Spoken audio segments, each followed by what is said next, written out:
Hello everyone, हामीले चाहिँ अहिले फाइनेन्सियल अकाउन्टिङ हेरिरहेको थियौँ र फाइनेन्सियल अकाउन्टिङमा हामीले जर्नलको कुराहरू गरेका थियौँ योभन्दा अघिल्लो क्लासमा। अब हामी सब्सिडारी बुक्स भनेको के हो हैन त्यसको कुराहरू बुझ्छौँ। अब जर्नल हामीले किन बनाइन्थ्यो त भन्दा अर्गनाइजेसनमा अथवा सानो अर्गनाइजेसन स्मल अर्गनाइजेसनहरूको चाहिँ थोरै ट्रान्जेक्सन्सहरू हुन्थ्यो हैन। त्यो थोरै ट्रान्जेक्सन्सहरूलाई चाहिँ हामीले जर्नल बुकमा इन्ट्री गर्थ्यौँ र त्यसै गरी लेजरमा इन्ट्री गर्थ्यौँ। अब हामीलाई ट्रान्जेक्सनको भोल्युम चाहिँ धेरै भयो अथवा लार्ज अर्गनाइजेसन्सहरूको चाहिँ ट्रान्जेक्सन धेरै हुन्छ हैन। त्यस्तो धेरै ट्रान्जेक्सन्सहरूलाई चाहिँ हामीले जर्नल र लेजर बुकमा इन्ट्री गर्न सक्दैनौँ। त्यसमा इन्ट्री गरेर साध्यै हुँदैन। त्यही भएर हामीले सब्सिडारी बुक्समा चाहिँ अब धेरै ट्रान्जेक्सन्सहरू भयो भने सब्सिडारी बुक्स बनाउँछौँ र सब्सिडारी बुक्समा चाहिँ त्यो ट्रान्जेक्सनलाई इन्ट्री गर्छौँ। अब सब्सिडारी बुक त्यही भएर सब्सिडारी बुक बनाउन आएको हो भनेर भन्न सकिन्छ हामीले हैन। A separate subsidiary book is prepared for the transaction which have similar and recurring in nature है। अब ट्रान्जेक्सन्सहरू चाहिँ फरक फरक हुनसक्छ तर तिनीहरूको कुराहरू अथवा तिनीहरू एकअर्कामा मिल्छन्, एउटै नेचरका छन् भने तिनीहरूलाई हामीले सब्सिडारी बुकमा चाहिँ प्रेजेन्ट गर्छौँ अथवा सब्सिडारी बुकमा रेकर्ड गर्छौँ। जर्नल भनेको त एउटा प्राइमेरी रेकर्ड हो ट्रान्जेक्सनको हैन, जहाँ चाहिँ अब थोरै अमाउन्टमा ट्रान्जेक्सन्सहरू रेकर्ड गरिन्थ्यो। अब सब्सिडारी बुक्सका पनि धेरै टाइप्सहरू छन् हैन। जस्तै हामीले कुरा गर्न सक्छौँ पर्चेज बुकको हैन। त्यसै गरी अरू के हुन सक्छ त, जस्तै पर्चेज रिटर्न बुक,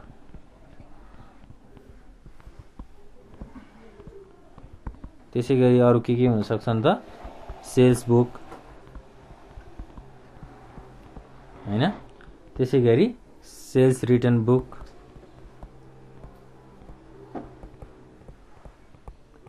र अरू थुप्रै अकाउन्टहरू अथवा थुप्रै बुकहरू हुनसक्छ जहाँ चाहिँ हामीले ट्रान्जेक्सन्सहरूलाई रेकर्ड गर्छौँ।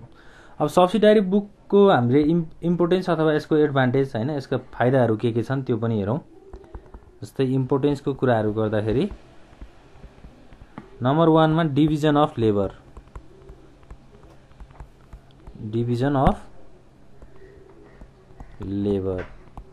सब्सिडारी बुकले चाहिँ के गर्छ त भन्दा लेबरहरूलाई चाहिँ डिभिजन गर्ने काम गर्छ। जस्तै यसले चाहिँ अब ट्रान्जेक्सन्सहरूलाई इन्ट्री गर्नको लागि एउटा छुट्टै अकाउन्टिङ पर्सनलहरू राखिदिने हैन। जस्तै for example the work of recording all credit purchases can be assign to a staff and the recording all credit sales to another staff भनेको कुनै एउटा पार्टिकुलर अकाउन्टको अथवा कुनै एउटा क्रेडिट पर्चेजेसको हैन उधारोमा किनेर ल्याएको सामानलाई चाहिँ एउटा छुट्टै स्टाफलाई त्यसको रेकर्ड गर्न दिने, त्यो कुराहरू डिभिजन अफ लेबरको कुराहरू आउँछ। त्यसै गरी सेकेन्ड नम्बरमा हुन्छ हाम्रो प्रम्प्टनेस इन वर्क, प्रम्प्टनेस इन वर्क। अब यो भनेको के हो त, जस्तै ट्रान्जेक्सन्सहरू चाहिँ एउटै नेचरका छन् भने त्यसलाई हामीले डाइरेक्टली सब्सिडारी बुकमा रेकर्ड गर्छौँ विथआउट प्रिपेयरिङ जर्नल्स है। जर्नलहरू नबनाइकन सिधै सब्सिडारी बुकमा प्रिपेयर गर्छौँ, जसले गर्दा काममा के ल्याउँछ त, एउटा प्रम्प्टनेस ल्याउँछ अथवा छिटो कामहरू हुनसक्छ भन्ने कुराहरू छ। त्यसै गरी थर्ड नम्बरमा छ इन्क्रिज इफिसियन्सी। इफिसियन्सी भनेको सजिलो है, सजिलोको तरिकाले हामीले बुकहरूमा ट्रान्जेक्सन रेकर्ड गर्न सक्छौँ। र फोर्थ नम्बरमा छ रिडक्सन अफ इरर्स। इररहरूलाई चाहिँ के गर्ने त, रिड्युस गर्ने अथवा घटाउने काम चाहिँ हाम्रो सब्सिडारी बुकले गरेको हुन्छ। टाइप्सको कुराहरू हामीले गरि नै हाल्यौँ हैन। जस्तै पर्चेज बुक हुन्छ, पर्चेज रिटर्न बुक हुन्छ, sales book, sales return book, त्यसै गरी बिल्स रिसिभेबल बुकहरू पनि हुन्छ। अब हामीले सब्सिडारी बुकमा बुझ्नुपर्ने कुरा भनेको डिस्काउन्टको कुराहरू हो। जस्तै ट्रेड डिस्काउन्ट हुनसक्छ, क्यास डिस्काउन्ट हुनसक्छ हैन। त्यसै गरी अब इन्भोइसको कुराहरू बुझ्नु पर्यो। इन्भोइस भनेको चाहिँ कुनै पनि सामानहरू किन्दा र बेच्दाखेरि बनाउने एउटा स्टेटमेन्ट जसलाई सप्लायरले र बायरले बनाएका हुन्छन्, त्यसलाई हामीले इन्भोइस भनेर भन्छौँ। अब सब्सिडारी बुकको एउटा इक्जाम्पल हेरेर अथवा यसको एउटा न्युमेरिकल हेरेर चाहिँ हामी सब्सिडारी बुक बनाउँछौँ र हामीले बुझ्छौँ। जस्तै के भनेको छ त भन्दा एउटा इक्जाम्पल छ। फर इक्जाम्पल हामीले क्वेसन्सहरू पहिला रेडी गरौँ। जस्तै फेब्रुअरी 1 मा चाहिँ purchased goods from SK store Jhapa झापाको एसके स्टोर भन्ने ठाउँबाट चाहिँ सामानहरू किनेर ल्याइएको रहेछ है। जस्तै अब सब्सिडारी बुकमा चाहिँ के हुन्छ भन्दा हामीले सब्सिडारी बुकमा जस्तै पर्चेज बुक हुन्छ, पर्चेज रिटर्न बुक हुन्छ हैन। यसमा चाहिँ सबै क्रेडिट ट्रान्ज्याक्सन्सहरू मात्रै रेकर्ड गर्छौँ है। क्यासमा किनेर ल्याएको ट्रान्ज्याक्सन्सहरूलाई हामीले सब्सिडारी बुकमा रेकर्ड गर्दैनौँ। जस्तै पर्चेज गुड्स भनिसकेपछि 20 टेबल फ्यान्स एट ₹1000 इच। त्यसै गरी 40 सिलिङ फ्यान्स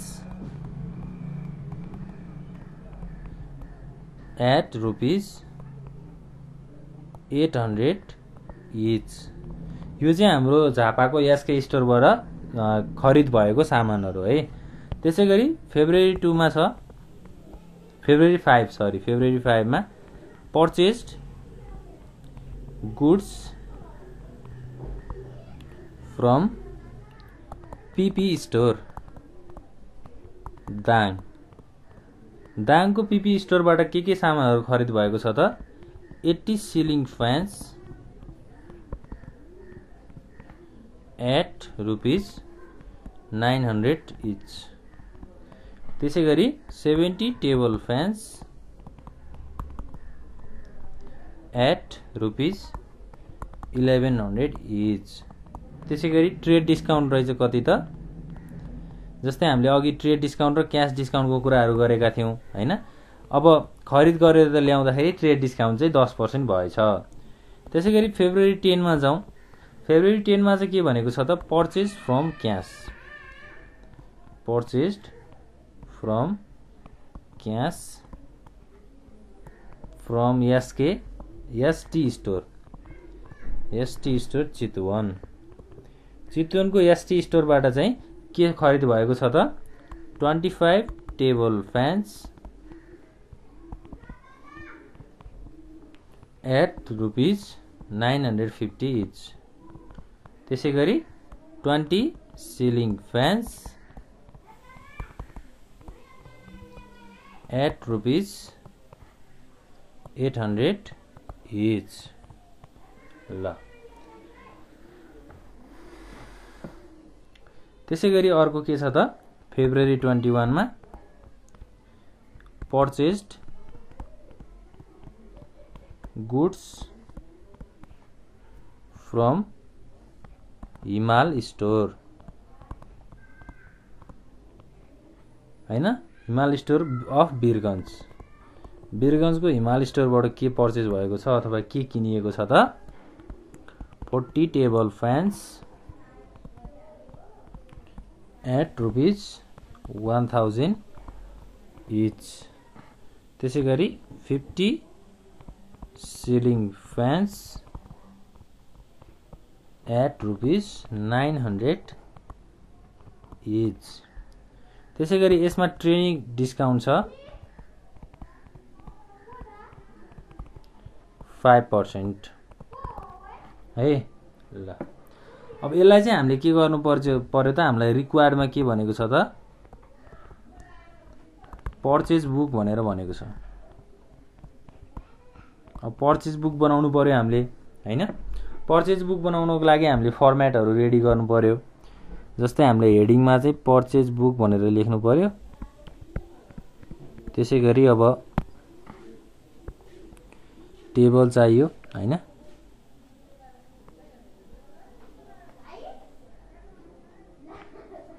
ल अब यहाँ डेट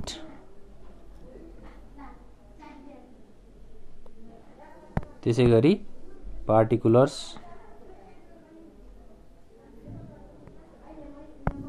इनभोइस नम्बर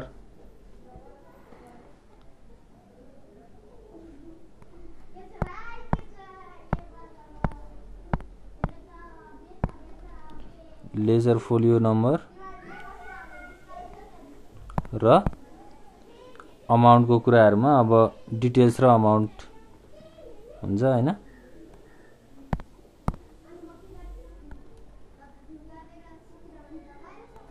के हुन्छ भने त मैले डेट हुन्छ भने त्यसै गरी particulars invoice number, ledger folio number, details र अमाउन्ट। ल अब हामीले रेकर्ड गर्नु पर्यो फेब्रुअरी 1 को ट्रान्जेक्सन। फेब्रुअरी 1 मा के भनेको छ त, purchase goods from SK store Jhapa. झापाको एसके स्टोरबाट के पर्चेज भएको छ, 20 table fans at ₹1000। February 1 SK store Jhapa.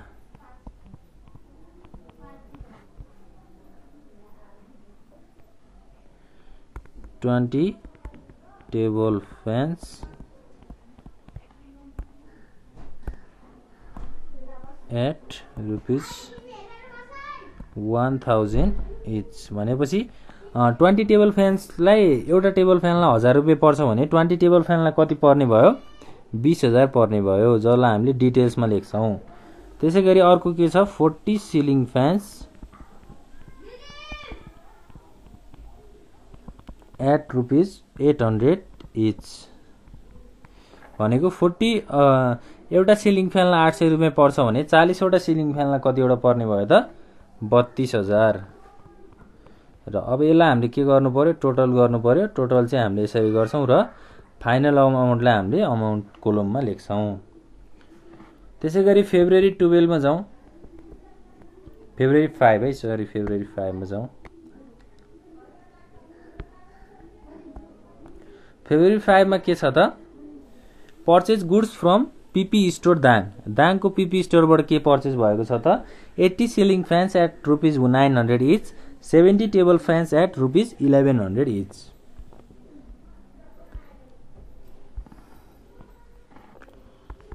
PP store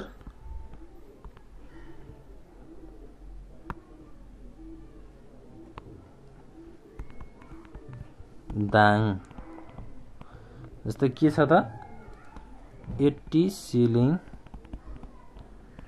fans at ₹900 each, 70 table fans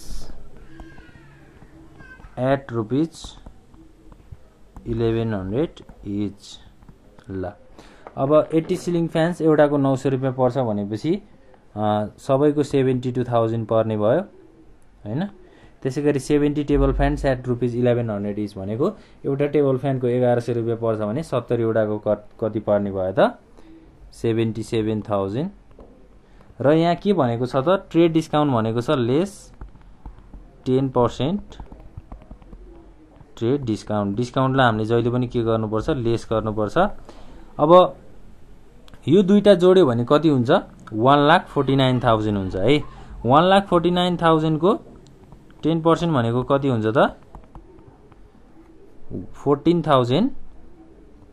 पहिला त 1,49,000 भयो, माइनस 14,900 भनेको टोटल अमाउन्ट 1,34,100। यो चाहिँ हाम्रो फाइनल अमाउन्ट भयो। त्यसै गरी अब ट्रान्जेक्सनमा हेर्दै जाँदा के छ त,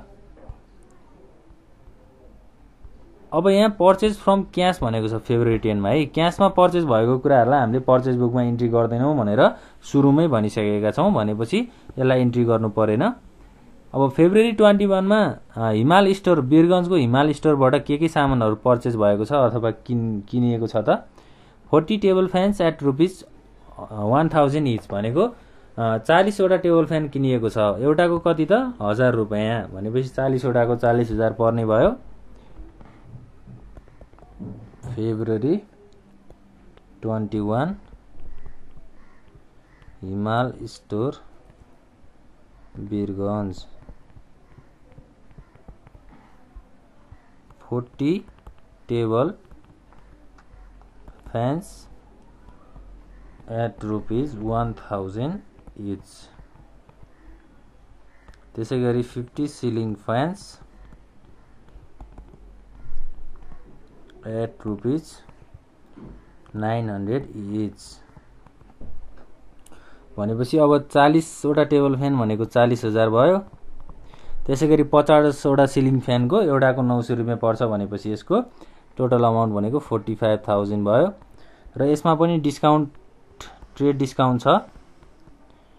ट्रेड डिस्काउन्ट 5% भनेको 40 + 45 भनेको कति हुने भयो 95,000 हुने भयो 95,000 को 5% भनेको कति हुन्छ त सरी 40 + 45,000 भनेको 85,000 हुने भयो 85,000 को 5% भनेको कति हुन्छ 4,250 अब 85,000 बाट 4,250 हामीले घटाउँदाखेरि कति हुने भयो त 42,050 घटाउँदाखेरि 80,750 हुने भयो है यसरी चाहिँ हामीले के गर्छौं त अब टोटल गर्नु पर्यो लास्टमा फाइनल टोटल गर्दाखेरि हाम्रो 52,000 + 1,34,100 + 80,750 भनेको कति हुन्छ त कति हुने भयो त टोटल चाहिँ हाम्रो 2,66,850 आउने भयो ल यसरी चाहिँ हामीले पर्चेज बुकमा सब्सिडायरी बुकको पर्चेज बुकमा चाहिँ ट्रान्ज्याक्सन्सहरुलाई रेकर्ड गर्छौं हामीले डाइरेक्टली रेकर्ड गर्छौं यो सबै ट्रान्ज्याक्सन भनेको के हो त एउटा क्रेडिटमा भएको ट्रान्ज्याक्सन्सहरु हो हामीले क्याशमा भएको ट्रान्ज्याक्सनलाई चाहिँ हामीले माथि क्वेशन्समा के गरेका छौं त नेग्लेक्ट गरेका छौं अथवा त्यसलाई हामीले रेकर्ड गरेका छैनौं त्यसलाई चाहिँ हामीले पर्चेज अकाउन्ट बनाउँदाखेरि पर्चेज अकाउन्टको लेजरहरु बनाउँदाखेरि लेजरमा पोस्ट गर्छौं